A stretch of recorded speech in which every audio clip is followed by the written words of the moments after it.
এটা কলিয়াস গাছ। এই কলিয়াস গাছের চারা তৈরি করা খুব সহজ ব্যাপার। প্রথমে কেটে নেবেন এরকম ডালটা, যেরকম জায়গা থেকে নর্মাল কেটে নেবেন। কেটে নেওয়ার পরে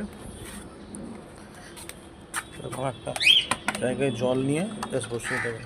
ধরুন আমি এটা 5 সপ্তাহ আগে বসিয়েছিলাম, রুট শিকড় বেরিয়ে গেছে, দেখা যাচ্ছে। এই যে এরকমভাবে বসিয়ে দেবেন, আবার শিকড় বেরিয়ে যাবে।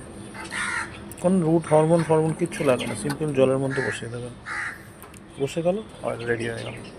এইভাবে কলিয়াসের কাটিং কিন্তু খুব সহজেই করা যায়, যে কেউ করতে পারে, এবং খুব সহজভাবে কিন্তু এই কলিয়াস প্রচুর বাঁশ তৈরি করতে পারবে।